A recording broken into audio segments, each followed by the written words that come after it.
നമസ്കാരം. തിരുവല്ല മീഡിയ വാർത്തകളിലേക്ക് സ്വാഗതം. Thiruvalla believers church medical college ആശുപത്രിയിൽ റോബോട്ടിക് സർജറി തിയേറ്റർ കോംപ്ലക്സ് തുറന്നു.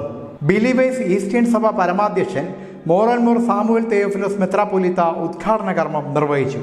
ചടങ്ങിൽ ബിലീവേഴ്സ് ആശുപത്രി managing director reverend father Sijo Panthappallil, ഡയറക്ടറും സിഇഒയുമായ professor doctor George Andy Mattithra, associate director Sunny Kuruvila, gastro surgery വിഭാഗം മേധാവി professor doctor Sujith Philip, anaesthesia വിഭാഗം മേധാവി professor doctor Ashu Sara Mathai, chief nursing officer Mini Sara Thomas, reverend father Thomas Varghese എന്നിവർ ചടങ്ങിൽ പങ്കെടുത്തു.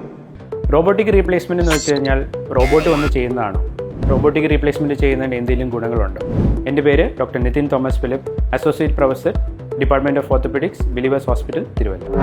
സാധാരണ ഒരു നോർമൽ റീപ്ലേസ്മെൻറ്റ് എന്ന് പറയുമ്പോൾ ഒരു ജിഗ് വെച്ച് എല്ലാവർക്കും ഒരേ രീതിയിൽ നമ്മൾ ചെയ്തു കൊടുക്കും. എന്നാൽ റോബോട്ടിക് റീപ്ലേസ്മെൻറ്റ് വരുമ്പോഴത്തേക്കും ഓപ്പറേഷൻ ടേബിളിൽ വെച്ച് പേഷ്യൻ്റെ മുട്ട് കംപ്ലീറ്റ് ആയിട്ട് നമ്മൾ മെഷീനിലേക്ക് പ്ലാൻ ചെയ്യുകയും അതുകൂടാതെ ആ മെഷീനിൽ തന്നെ നമ്മൾ കംപ്ലീറ്റ് ആയിട്ട് സർജറി നമുക്ക് സ്റ്റെപ്സ് ഓരോന്നോരോന്നായിട്ട് നമുക്കതിനകത്ത് സർജിക്കൽ സ്റ്റെപ്സ് ചെയ്ത് കൊടുക്കാൻ പറ്റും. ഇത് എക്സിക്യൂട്ട് ചെയ്യാൻ വേണ്ടി നമുക്കൊരു ഹാൻഡ് ഹെൽഡ് ആയിട്ടൊരു ഡിവൈസ് ഉണ്ട്. ആ ഡിവൈസ് വെച്ചായിരിക്കും നമ്മൾ സർജൻ തന്നെയായിരിക്കും ഓപ്പറേഷൻ ചെയ്യുന്നത്. ഇതിൻ്റെ ഒരു ഗുണം എന്ന് പറഞ്ഞു കഴിഞ്ഞാൽ നമ്മൾ പ്ലാൻ ചെയ്തതിൽ വെച്ച് 1 മില്ലിമീറ്ററോ 1 ഡിഗ്രിയോ അപ്പുറത്തേക്കോ ഇപ്പുറത്തേക്കോ പോകാൻ വേണ്ടി മെഷീൻ സമ്മതിക്കില്ല. അതുകൊണ്ട് തന്നെ അതിൻ്റെ ആക്യുറസി വളരെ കൂടുതലായിരിക്കും. ഒരു നോർമൽ റീപ്ലേസ്മെൻറ്റ് അല്ലെങ്കിൽ ഒരു ടോട്ടൽ നീ റീപ്ലേസ്മെൻറ്റ് എന്ന് പറയുന്നത് ഏകദേശം ഒരു ജീവിതകാലം മൊത്തം ലാസ്റ്റ് ചെയ്യേണ്ട ഒരു സർജറിയാണ്. അതിനകത്ത് പ്രിസിഷനും ആക്യുറസിയും വളരെ വളരെ ഇമ്പോർട്ടൻ്റ് ആണ്. എന്നാൽ മാത്രമേ ഇത് ഒരു ജീവിതകാലം മൊത്തം ലാസ്റ്റ് ചെയ്യത്തുള്ളൂ. അത് റോബോട്ടിക് റീപ്ലേസ്മെൻറ്റിൽ കൂടെ നമുക്ക് അച്ചീവ് ചെയ്യാൻ പറ്റും. രണ്ടാമത് നമ്മൾ സർജറി മൊത്തം നമ്മൾ ഓപ്പറേഷൻ ടേബിളിൽ വെച്ച് തന്നെ റോബോട്ടിക് സിസ്റ്റത്തിൽ പ്ലാൻ ചെയ്യുന്നുണ്ട്. നമുക്ക് അത് അകത്തുള്ള മുറിവുകൾ വളരെ വളരെ കുറവായിരിക്കും. അത് കാരണം തന്നെ കൺവെൻഷണൽ റീപ്ലേസ്മെൻറ്റ് വെച്ച് നോക്കുമ്പോൾ ഏകദേശം 50% വേദന കുറവായിരിക്കും റോബോട്ടിക് റീപ്ലേസ്മെൻറ്റ് സർജറി ചെയ്യുമ്പോൾ. ഓപ്പറേഷൻ കഴിഞ്ഞിട്ട് പേഷ്യൻറ്റിന് അധികം അനാൽജസിക്സ് അല്ലെങ്കിൽ വേദനയ്ക്കുള്ള മരുന്നുകൾ അധികം കൊടുക്കേണ്ടതായിട്ടും വരുന്നില്ല.